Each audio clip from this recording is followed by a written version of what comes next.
Hey, Research Stat 1 class, this is Stephanie coming at you with your video lecture for Wednesday, April 15th. I hope everyone's doing well. Over the last couple of days, you've been taking your exam, and I don't have those graded because they're not due until tonight. And I know a couple of you have been working on them and turned them in early, which is awesome, but I'm going to grade them all at one time tomorrow. So you can expect to check your grades tomorrow afternoon for that. They should all be up for the calculation portion. And let's see, I've taken a look at several of the Blackboard portion, and they're looking pretty good overall. So I'm pleased with that. You guys have, if you look at the homework folder, I released 3 new assignments for you, 2 that were originally due this week, one on Friday, one on Sunday. We'll talk about those and the extended due date in just a second for the Friday one. But I also want to mention last week there was an assignment for extra credit on the syllabus, but after speaking with several of you and emailing several of you about the just the difficulties of some of the calculation stuff, that you were trying to figure out remotely, I decided not to release the extra credit until today. So hopefully, if you haven't worried about extra credit and you don't want to do it, you don't have to do it. It's an opportunity. So if you want some extra credit, which is always a good thing in a class like this, you can complete the assignment.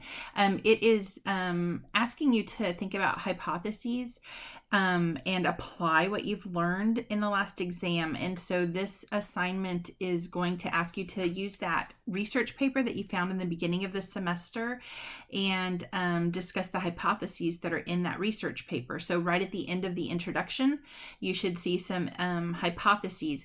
If in the paper that you chose, they don't have any hypotheses listed, then you would want to maybe find a different article. If you use experiment as one of your keywords, that should take you to an experiment, and they should have specific hypotheses right there at the end of the introduction. So if you need a quick way to find a new paper, you can do that. And so this is extra credit. It's going to be due on Friday night or by Friday night. And so it's worth up to 10 points of extra credit, which is a good chunk, right? Letter grade on a test right there, guys.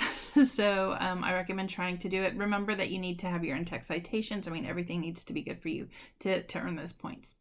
The other 2 assignments that are up, the next one I want to talk about really quickly is the correlation hand calculation. We're actually going to start that together on Friday during our video lecture, just like we would in class, and then you get to go work it out on your own. So the correlation hand calculation, believe it or not, it's not that difficult, and that's especially true for you guys if you felt comfortable or starting to feel comfortable with the standard deviation hand calculation that uses the sum of x squared minus the sum of x quantity squared divided by n. If you're using that formula, this is going to feel not horrible because you've already been like knowing the difference between the x squared and the sum of x quantity squared and all of those things. And so I'm hoping that even though we're remote, this is not going to feel too horrible for you guys. And so I based this example on myself. I've shared with you several times this semester. I am super addicted to cheese. And so the question that we're going to ask on this homework is, are the number of cheese items in your refrigerator related to, right, is there a correlation between your love of cheese and the number of refrigerated cheese items that you have in your refrigerator? And I tell you, like, seriously, I probably have like 20 different kinds of cheeses. People probably think I'm hoarding cheese, but no, this is just who I am always on the inside. Finally found blue cheese the other day. Our store was out of blue cheese for like a week. I'm like, who else is eating blue cheese? Like, this is ridiculous. So I've been a happy girl. I'm almost out again. I hope they have it when I go back. So this is meant to be kind of something that is relatable, because correlation, which we're going to start talking about today, sometimes feels like it's, when do you use it? When can you use it? And so we're going to be talking about different times that correlations have been used, different ways that you can use them, stuff like that. So that's assignment's up if you want to start to take a look at it. And then the other assignment that is up for you was supposed to be due on Sunday, and it's still, so the correlation hand calculation, we're going to start it on Friday's lecture. I'm actually going to extend the deadline for you to Sunday for that. And normally what happens is we start it in class, and then we usually have about 10 or 15 minutes for you guys to work on it in class, and I'm there and I'm helping you. And so since that's not going to be the case, if we need to have phone meetings or Zoom meetings or whatever, Skype meetings, whatever it is, FaceTime, I just FaceTimed with someone. It hadn't even occurred to me to use FaceTime until she suggested it. So if we need to meet remotely Friday or Saturday, then we can do that. So please take a look at that. And then after you watch the video Friday, if you're feeling insecure about it, that's okay. That's like a totally normal reaction, but just let me know and we can get together somehow and meet about that. So that's going to be due Sunday, by Sunday at 11:59 p.m. And then the third thing that's up for you is thinking about correlations for your survey.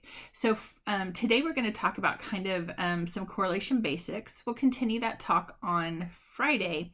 And then on Friday, we're going to also start the hand calculations.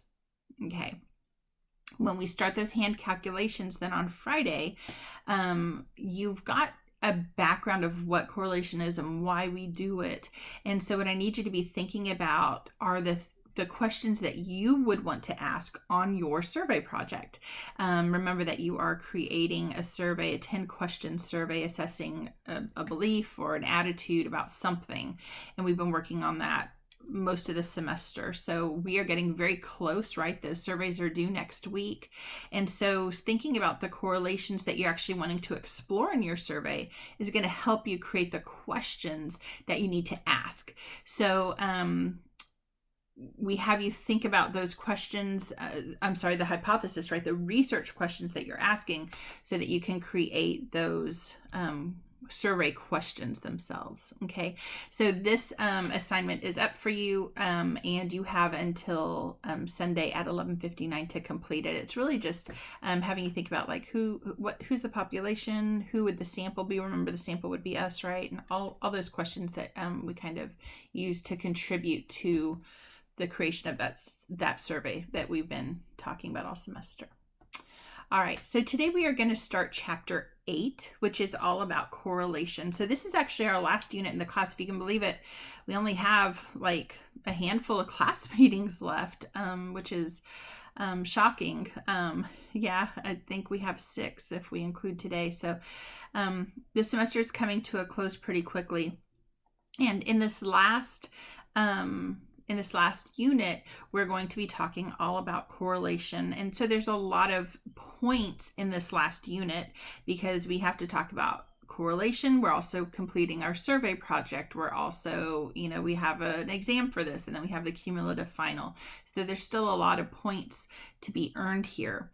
And so understanding correlation is important because we have a lot of points for this unit, but it's also just important for your everyday life, right?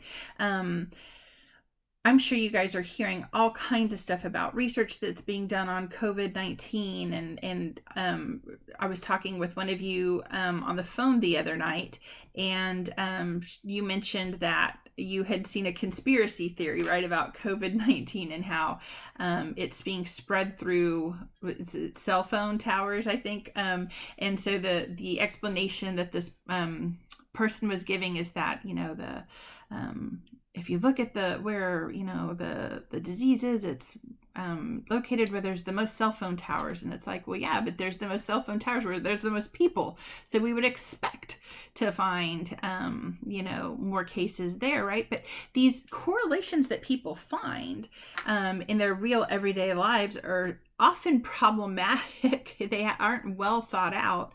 And yet people don't take the time often to critically evaluate the information that they see or that they think they see or that they're being given by somebody. And so correlation, the actual calculation isn't that hard, But understanding correlation and evaluating it in an appropriate way, right? Using it in a scientifically appropriate way is very difficult. And it's just something that in general, people don't do well. And so I keep yelling at you guys know I yell at my TV often when I see this stuff right in the real world, and I'm like, oh my gravy, like you people are driving me crazy, because I keep hearing stuff like just like they're turning this stuff into causal statements, and it's just so inappropriate because it's correlational data. And so we have to be really, really careful about that, right? So correlation tells us about a relationship between variables, and correlation itself, we use it to refer to a statistical technique. So the actual math that we use to assess, is there a relationship between two variables and how strong is that relationship? But we also use the word correlation to indicate a type of research design. So a correlation is both the mathematical technique, the statistic, but it's also refers to the design that we use. So correlational design is any study that you set up purposefully so that you can test the hypothesis that variables are related. And so we can use the idea of correlation for both of those things. So why do we use correlation? So we're going to talk in a few minutes about the idea that one of the problems with correlation, and we've actually talked about this before this semester, but one of the problems with correlation is that it does not allow us to determine causality at all. So correlation will allow you to assess a relationship, and then you just put a period after that. It does not allow you to determine the kind of the root of that relationship or the direction of the relationship. So experiments allow us to determine causality. So I want you guys to think all the way back to chapter 1 where we talked about this idea. And why don't we then use experiments all the time, right? And you'll remember that there are several reasons why actually correlations are important. So the first thing that we talked about way back in chapter 1 was the idea of ethics. And we said that correlation is used, one of the reasons that correlation is used a lot in psychology is that sometimes it's just not ethical to manipulate certain variables. So even if I can manipulate those things, maybe it's not ethically okay for me to do that. And the example we used way back in chapter 1, if you remember, was the idea that I can easily manipulate self-esteem, right? So I could bring you into a room and have you do an impossible puzzle task and tell you, okay, you need to work diligently on this task for 20 minutes. When 20 minutes is up, I'm going to take about 15 minutes to score it and give you your results, right? So you work diligently for 20 minutes, right? And after 20 minutes, I come in and I take that puzzle task from you and I tell you that I'm going to go grade it. But what I'm really doing is I'm sitting in my office drinking Starbucks, right? Watching Young and the Restless, whatever it is. Because I'm not actually going to grade that. It's unsolvable. There's no way to grade it. I'm going to give you randomly assigned information.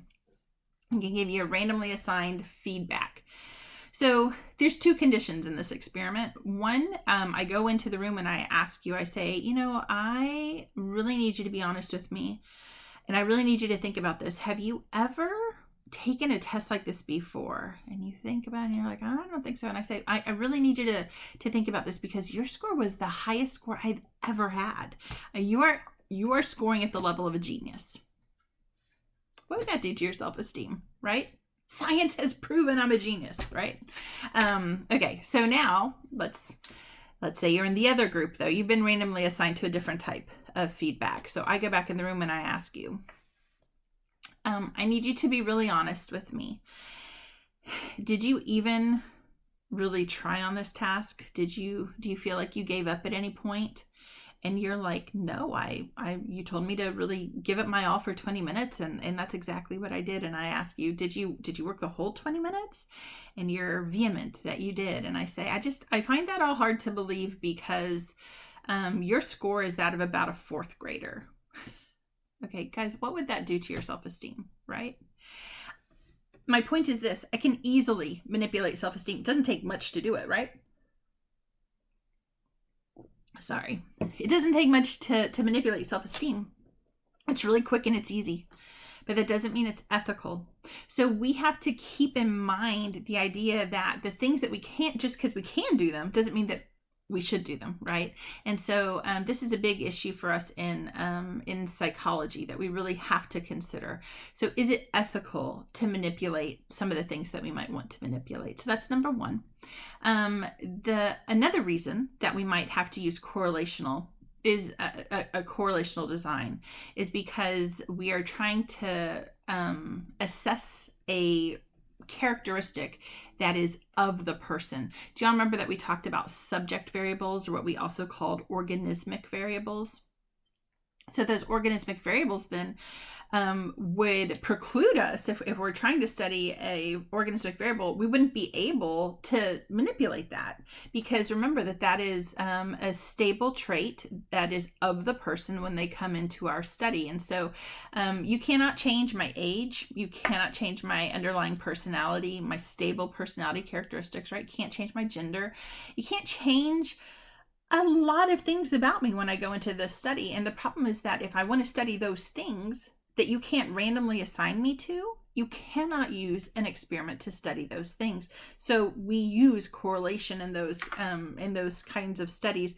You'll remember from back in chapter units 1 and 2, when we discussed this, we said there was something that we could do though. And I just want to make sure that we're all on the same page and remembering those things, right?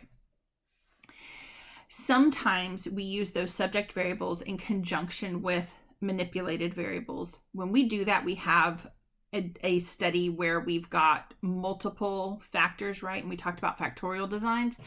So you can do what's called a quasi-experiment with those stable characteristics. But if all you're doing is measuring those stable characteristics, then you have to use a correlational design, and you'll have to evaluate that with correlation. All right. The third reason that your book says we sometimes use correlational designs is to do a quick pilot study. So we're just looking really quickly to determine whether there is a relationship between the variables that we think there should be a relationship between. So those three reasons, right? Ethics, we're examining organismic variables, and those pilot study issues. Those are three reasons that we might use a correlational study to investigate the questions that we have. So correlational designs do a couple of things for us. So one of the things that a correlational study might do is it might allow us to add to an existing study. So we could actually use correlation even in an experiment. Sometimes there are components that we want to just look at relationships for, and we can do that with a correlational design. Correlational designs tend to have good external validity. They don't involve any manipulation or control. So you're really kind of measuring real kind of attitudes and behaviors. They're not necessarily contrived, and they're not problematic like some of the things that we try to do in lab. And in that way, then they may have increased external validity. Something else that you might remember from Unit 2 when we talked about validity and reliability, actually it was at the end of Unit 1 and then moved it into Unit 2, is the idea that we can actually use correlation to help us determine certain types of reliability and validity. Remember discriminant validity, right? And so when we talked about those Cronbach's alphas, those alphas, remember I told you, were correlations. And so we actually use correlation to help us provide evidence that our scales, that our instruments are reliable and also at times valid. So those correlational designs, those correlational studies, and the statistical correlation are important for us for a number of different reasons. So we've said, right, we've given a bunch of reasons now that correlations are useful and important. Sorry, my throat is really dry today. I don't know why. Okay. So we've talked about why correlation is important, but we also need to recognize that correlation has some very real limitations, and we need to think about these because, again, while the math isn't going to be that hard on this, I promise you guys have made it this far in this semester. You're doing well, so I promise you the math is not the part to be worried about. It's the interpretation of the correlation that should be giving you some worry, and we're going to talk our way through this over the next couple of weeks. But the biggest problem when we talk about correlation is that it does not imply causation. What that means is that when we're looking at the relationship between two variables, there is not a good way for us to determine which of those variables causes which of the which variable is the causal component and which one is the effect. There's no way for us to parse that apart in a correlation situation. And so this is at the very beginning of the semester, you might remember that I gave you guys two journal articles to read. One was a review article and the other was an experiment, and both of them were looking at violent video games and aggression and personality characteristics, right? And so the idea was, are there personality characteristics that are related to aggression and violent video games? And what you should have noticed is that, while we can do some experiments on those things, some of those pieces of research are correlational. I remember growing up in the 80s, and we would hear all the time on the news that, our generation was going to be so violent because we were playing these violent video games. And I remember being little, I was like 8 years old, and I loved Pac-Man. And the journalist said, these violent video games, and they showed Pac-Man, and I was like, oh my gosh, am I ruining myself by playing this game? It actually worried me. I remember it worrying me. So, I don't think I'm a violent person, and I certainly don't think Pac-Man made me violent, right? They were talking about some, really violent video games, and yet there's no good way to parse out which way the correlation moves there. What you hear on the news almost always is that there was this correlational study done, and this correlational study found that people who played violent video games were more aggressive and violent in their real life. So stop playing video games because it's making you violent, right? And they do this causal analysis. But there's a reality that there are a couple of different theories for why that is. So the first theory is that, okay, maybe it is the case that violent video games cause you to become more aggressive and more violent in your real life. We actually can test this in a lab situation, and it has been tested in lab situations. What's really interesting is this: it does not change your underlying stable qualities of violence and aggression. What that means is that if you play a violent video game, it increases your aggression levels. Most studies show that effect is relatively short-lived, and then you go back to your normal baseline. So if we're talking about people playing an aggressive video game and then they were aggressive a week later, that video game probably is not contributing to that. But there are other theories, right? Another theory says that we naturally are attracted to video games that are more in line with our underlying natural aggression. So for me, I'm a Pac-Man lady. I love Miss Pac-Man, you guys. I had the high score on the Miss Pac-Man game in the rec center. True story. For almost 4 months. And when someone would beat me, I would go beat them back. I was like, I refuse to submit. But I haven't gotten down. I don't even know if the Miss Pac-Man game is still down there. I need to go get my high score back. But I'm a Miss Pac-Man, Tetris kind of girl, Candy Crush kind of girl. I don't like violent video games. I just really don't like them. I don't have a very natural, I don't have a very high aggression naturally. And so it makes sense, right, that I don't flock to those kind of games. So when we do correlational studies and we find that people who are higher in aggression play more violent video games, it's not necessarily the case that those video games made them more aggressive. It could absolutely be the case that they play more violent video games because they have more natural aggression. But when you hear this stuff on the news, they often kind of make it this they draw this causal conclusion, and they make you feel like, wow, they really know what they're talking about, right? When they actually have no clue what they're talking about. They're misinterpreting this correlational study. So we have to be really careful about that.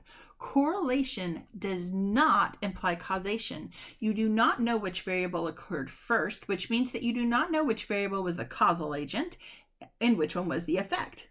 So there's no way to determine causality. The other big issue with correlational designs is that they don't have any control. Remember that in a true experiment, you're controlling every variable that you can except for those few variables that you manipulate. In a correlational study, all you are doing is measuring information. And so there is not this idea that you could actually determine any kind of causality, because there's just a total lack of control there. So we have to be aware of that. We have to be careful about those issues when we are interpreting correlations. And we'll talk more about those things as we move through this unit over the next couple of weeks. Okay, so one of the things that you want to try to do to avoid problems in your correlations is you want to avoid ceiling effects and floor effects. So one of the things you have to think about, and this is especially going to be important as you're creating your survey questions for your survey research study, one of the things you need to think about is this. So if you have a scale, for example, of 1 to 7, and you suspect that most people are going to rate that thing at a 6 or a 7, then you may not have a good question. You may not be measuring something in a meaningful way. So if you have what's called a ceiling effect, you're restricting the upper limit of the measure so that higher levels are not assessed accurately. So maybe a 1 to 7 scale isn't giving you enough kind of depth at those higher levels. Maybe you need a 1 to 100. And so people can kind of choose like 80s, 90s, right? And things in between there.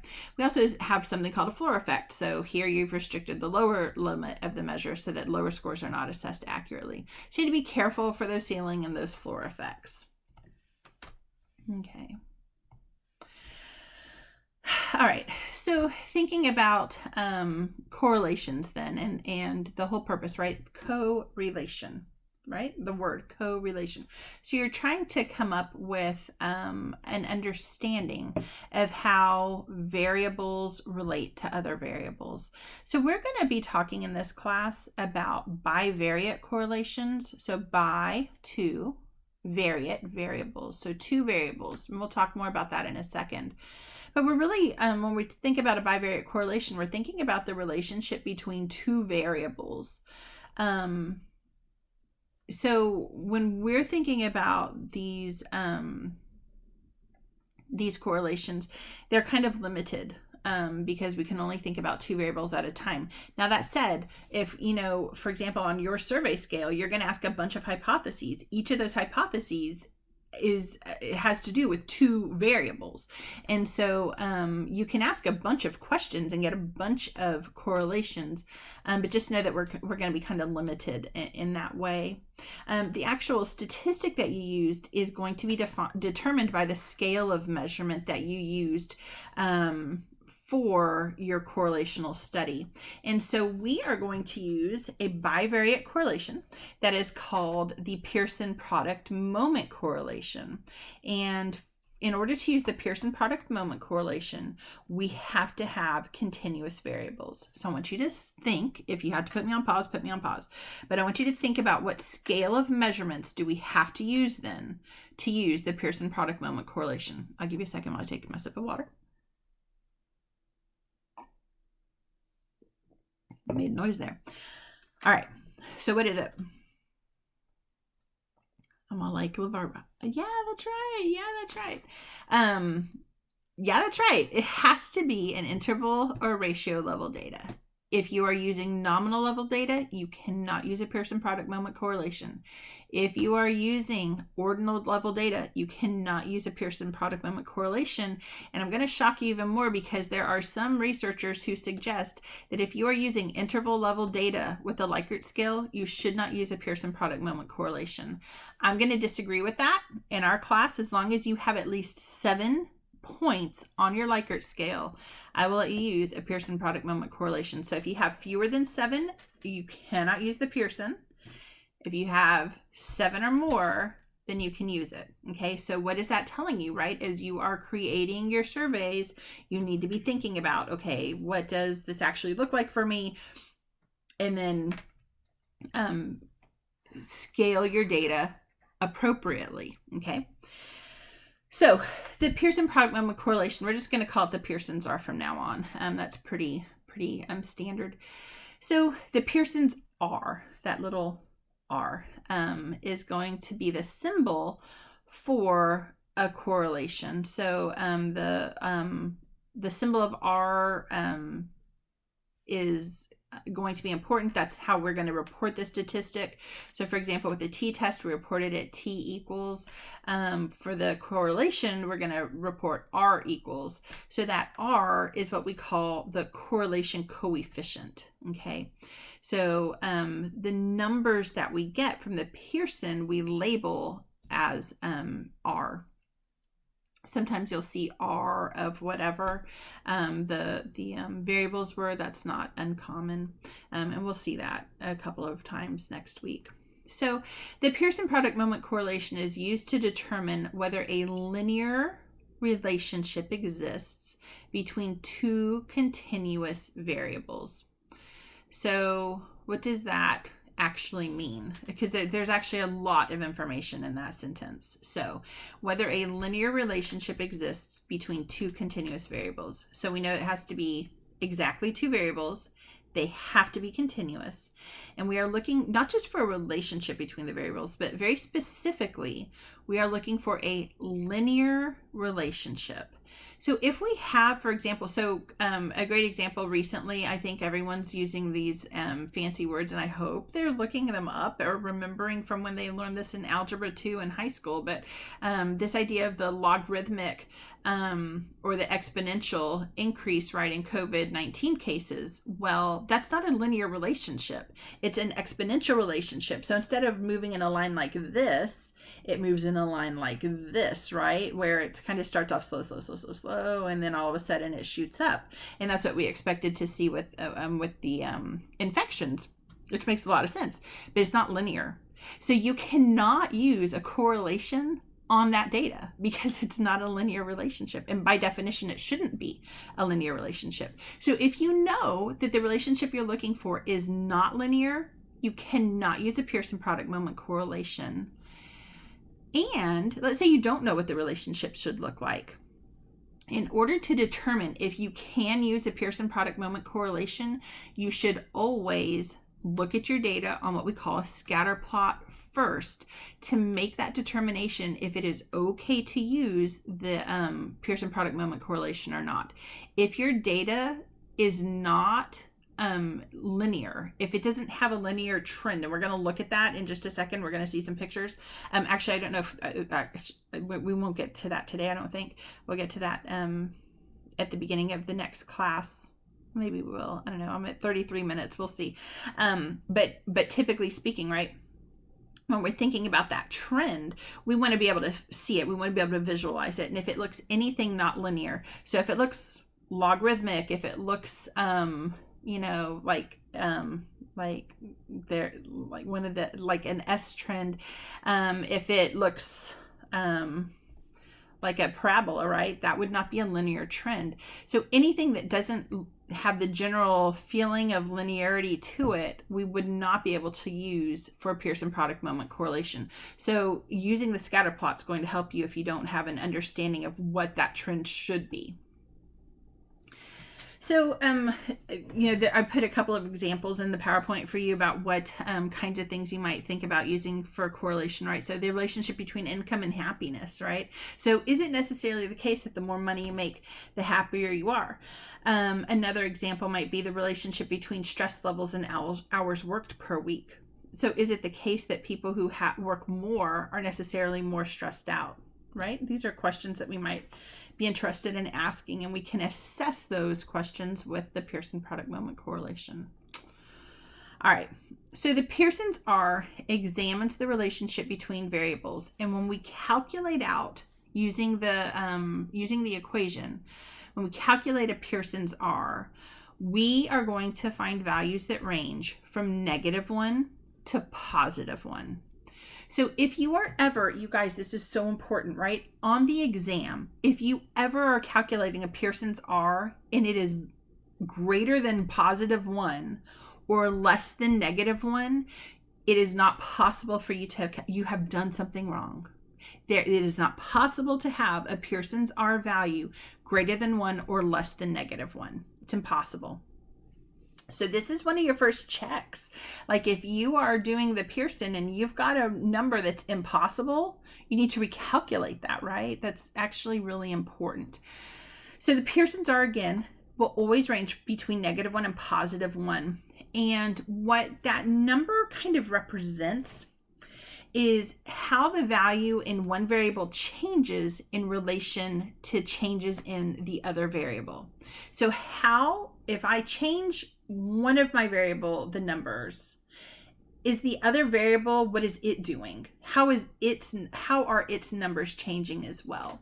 So for example, if my numbers on one variable are increasing, on the other variable, are they also increasing, or maybe are they decreasing, right? And so that's the relationship. And just like you might suspect, right, in psychology, the hardest science, right, there is no kind of beautiful, easy, perfect correlation. They're all going to be problematic. They're all going to have weird things that happen, and that's okay, because you are going to have the tools to be able to evaluate even the weird stuff that happens, right? Okay. So the Pearson's R provides two pieces of information to us. So you know already, right, that the values can range from -1 to +1. Okay. And that number then that you get, the R value, is going to tell you two things. It's going to tell you about the direction of the trend, and it's going to tell you about the strength of the trend. Okay.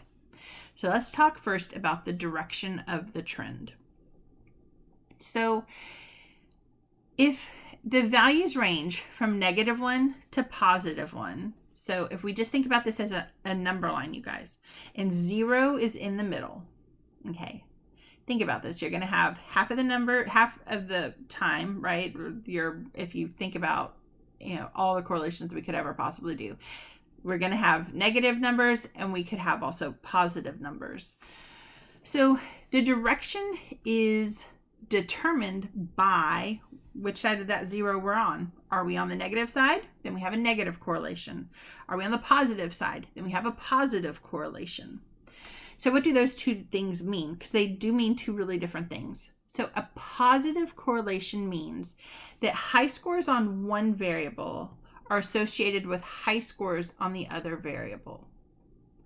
So that's kind of what it says in the notes, and that's how your book explains it too. But so think about what this means. If this is a linear trend, right? That also means that low scores on one variable are associated with low scores on the other variable. So kind of these things are moving together, right? If you have low scores on one of your variables, you have kind of low scores on the other there. Moderate scores on one variable should mean moderate scores on the other. High scores on one mean high scores on the other. So this thing is moving this really in this way where if you're thinking about it on a scatter plot, it's coming up and it's increasing from left to right. A negative correlation is the opposite. But the opposite doesn't work quite the way students think it works. The most common thing that I hear from students, so in class, I would say, so what is the opposite of that, right? And I have a lot of students who say, well, the opposite, like if high scores on one mean high scores on the other, then low scores on one mean low scores on the other. But I just told you, right, that that's a positive relationship. So when we say it's like the opposite, what we really mean is this: as we are increasing scores on one of the variables, for a negative correlation, we're going to decrease the scores on the other variable. So the scores are moving kind of opposite. The scores on the two different variables are kind of moving in the opposite way. So if I have high scores on one variable, I have low scores on the other. If I have low scores on that first variable, I have high scores on the other variable. Okay. So negative relationships for a lot of students are more difficult to understand, but as you see more of the scatter plots, it should help.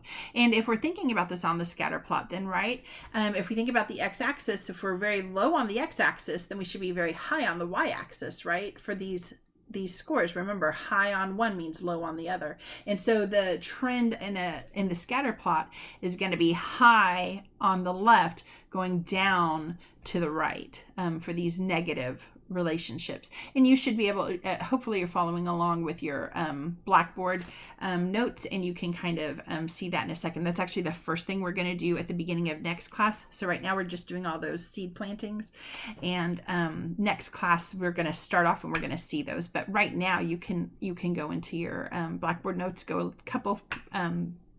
a couple slides further than I am, and you'll be able to see that if you want to.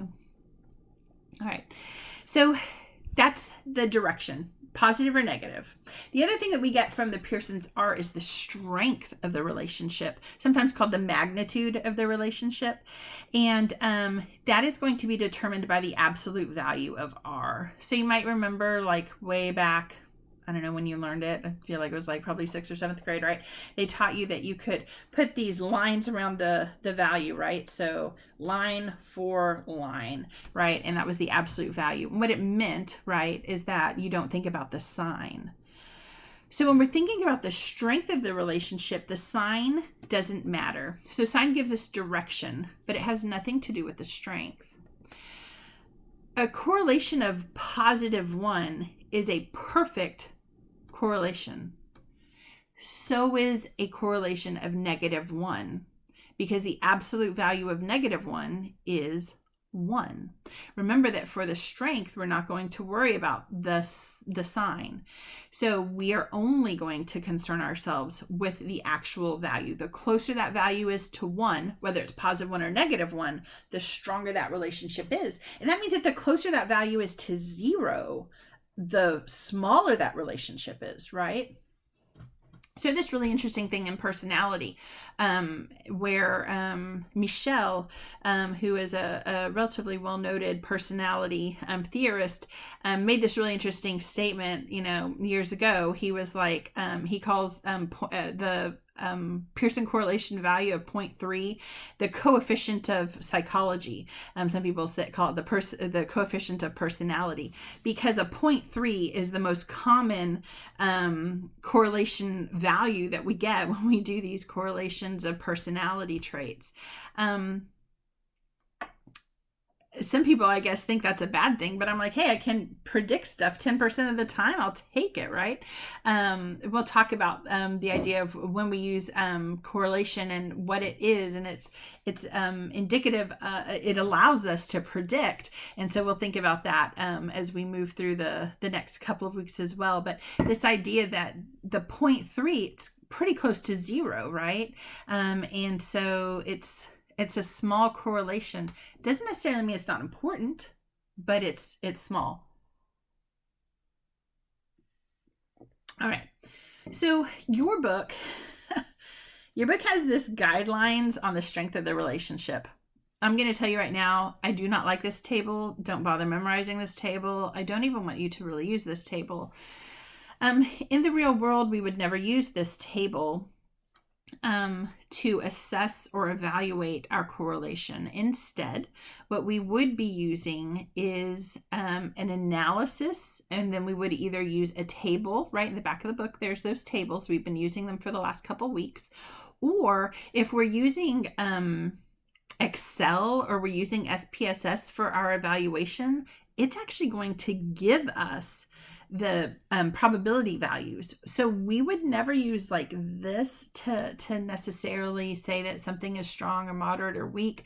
We would assess that in really different ways, because I think the biggest problem is this. Sometimes people take this idea of strong, moderate, weak, and they relate it to the idea of statistical significance. And that's not necessarily the best thing to do. The other issue is that different books have different cutoff points for this.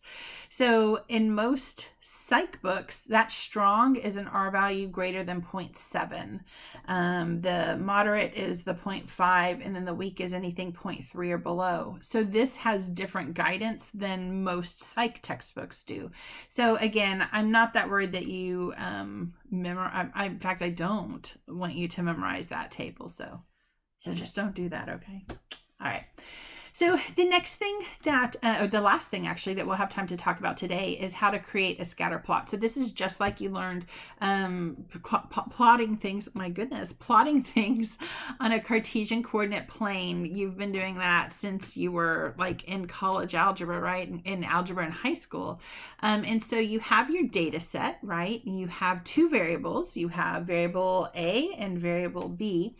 One of those variables is going to be on your x-axis. The other is going to be notated along your y-axis. And so to plot any one person's piece of data, there's a couple of things you have to remember. The first thing you have to remember is this: that person's data has to stay together. Their x score and their y score cannot be separated. Their data is both of those scores together. Does that make sense? So their variable A and their variable B have to stay together. So you can take their known value for variable A and their known value for variable B. Remember that variable A we're going to put along the x-axis. Variable B is going to go along the y-axis.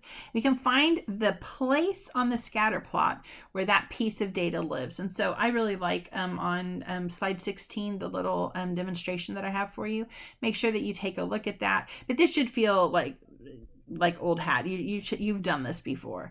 And so if you have a struggle with this, let me know. You do have to create scatter plots on the test. On the test, you'll be given two correlations, two types, what am I trying to say? Like two correlation questions. One of them will not have linear data, so you cannot assess it with a Pearson correlation. The other will have linear data, and you will assess it with a Pearson correlation. So drawing the scatter plot is how you'll know, is it a linear relationship? So with that in mind, then creating the scatter plot is important, and you will need to know how to do that by hand. So make sure that you take a look at slide 16. All right, you guys. So that's all we have time for today. We will pick up here, looking very quickly then at the scatter plots that I have for you, and then doing the hand calculation on Friday. I know that the hand calculation, when you take a look at it, it might look a little daunting, but I swear to you, I have prepared you for this moment. You are ready for it. So don't get too nervous about it. But if you are nervous about it, if you need some guidance, please let me know. Email me. Let's set up a meeting so that we can get you through this, okay? All right, you guys, I will see you on Friday. Have a great rest of your day. Bye.